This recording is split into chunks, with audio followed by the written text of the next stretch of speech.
5 বছর আগে যা বলেছিল ভাইজান সবাই মিলে গেল। দেখো ভাইজান কি বলছে। 5 বছর আগে বলেছিলাম তোদের নাগরিকত্ব কেড়ে নেবে,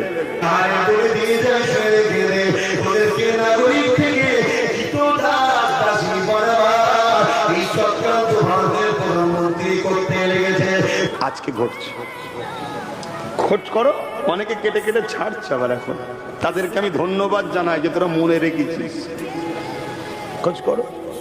আমি 8 বছর আগে বলেছিলাম যে মসজিদ, মাদ্রাসা, কবরস্থান সব চলে যাচ্ছে, দখল হয়ে যাচ্ছে, ঢুকতে পারবি না।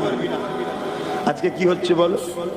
এমন এসআইআর এর খেলা দিয়েছে, লোক ওয়াকফের কথা ভুলে গেছে।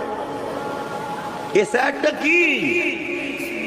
চাকরির আন্দোলনকে রুখে দাও, ওয়াকফের আন্দোলনকে রুখে দাও, ওবিসির আন্দোলনকে রুখে দাও, বেকারত্বের আন্দোলনকে রুখে দাও, দিনে যত জমি কি বলে নিত্য প্রয়োজনীয় জিনিসের দাম বাড়ছে তার আন্দোলনকে ভুলিয়ে দাও, সব ভুলিয়ে দাও, দিয়ে একটাই কাজে সব কাগজ